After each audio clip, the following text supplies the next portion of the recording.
Muscles!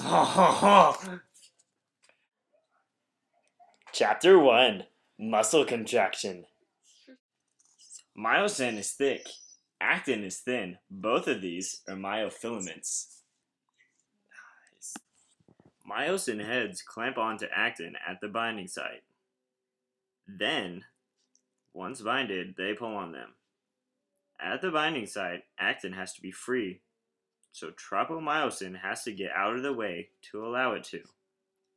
Troponin is attached to tropomyosin. They're attached all the way through.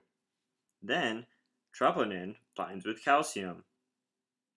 And because troponin and tropomyosin are attached when calcium and troponin bind, tropomyosin moves and sets the binding site free. The myosin head has ADP and phosphate attached to it. When phosphate gets dropped, the power stroke happens. Because of this, the actin gets pulled. This is part of muscle contraction. Then, as myosin releases from actin, ADP moves out and ATP moves in. Then, ATP breaks down into ADP and phosphate. This energy allows myosin heads to cock back all the way. And then, when calcium is put into the facility of the muscle can fully contract. Chapter number 2. What muscles are made of. The muscles are made up of packages of stretchable fibrae-like material. Every fibrae of the muscle is approximately 40 millimeters in length and is made up of a number of very small strands, which are known as fibrils. These fibres are extremely slender. 1 square centimeter of a muscle contains in it up to 1 million fibers. Each fiber is commanded by a nerve which makes it to contract. The number of fibers contracting determine the strength of the muscle work. Muscle is mainly composed of muscle cells. Within the cells are myofibrils. Myofibrils contain sarcomeres, which are composed of actin and myosin. Individual muscle fibers are surrounded by endomysium. Muscle fibers are bound together by perimysium into bundles called fascicles.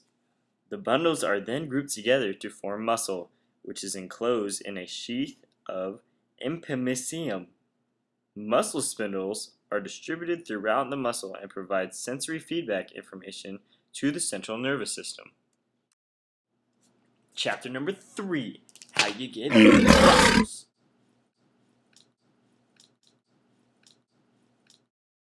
When muscles undergo intense exercise, such as from resistance training, which involves anything that causes muscles to contract against an external resistance, weights, there is trauma to the muscle fibers. Resistance training can deal with bench pressing, curling, deadlifts, squat, anything you can think of that has a lot of weight in it, where your muscles contract against each other. Disruption to muscle cell organelles activates satellite cells, which are located on the outside of the muscle fibers. Disruption to muscle cell organelles activates satellite cells. Satellite cells are small mononuclear progenitor cells with virtually no cytoplasm found in mature muscles. They provide physical support to neurons in your body. Satellite cells are found on the outside of muscle fibers. In your body, there is a biological effort to repair or replace damaged muscle fibers. This begins with the satellite cells fusing together and to the muscle fibers.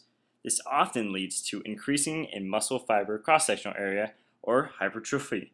Hypertrophy is the enlargement of an organ or tissue from the increase in cell size. As satellite cells multiply, some remain as organelles on the muscle fiber, whereas the majority mature into normal cells and fuse to muscle fibers to form new muscle protein strands, also known as myofibrils. Thus, the muscle cells, myofibrils, will increase in thickness and number. After fusion with the muscle fiber, some satellite cells serve as a new source of nuclei to supplement the growing muscle fiber. With these additional nuclei, the muscle fiber can synthesize more proteins and create more contractile myofilament. Chapter number 4. Growth factors. Growth factors are hormones that stimulate satellite cells to produce a gain in the muscle fiber size. Growth factors have been shown to affect muscle growth by regulating satellite cell activity. Hepatocyte growth factor is a key regulator at satellite cell activity. It is an active factor in damaged muscle and is what makes satellite cells migrate to the damaged cell or muscle cell. Another important growth factor is FGF, fibroblast growth factor. FGF is involved in muscle repair from exercise. FGF plays a role in forming new blood capillaries during muscle regeneration. Muscle growth plays a pivotal role in regulating the amount of muscle mass growth. This promotes change in DNA for protein synthesis as well as muscle cell repair. Insulin, such as steroids, protein, etc., also stimulate muscle growth by enhancing protein synthesis and facilitates glucose cell entry. Satellite cells use glucose as a fuel substrate that enables cell growth activity. Glucose is also used for intramuscular energy needs. Resistance exercise stimulates the release of growth hormone from the pituitary gland. This leads to the enhancement in amino acid uptake and protein synthesis. Well, that is the end of my project. Go get buff.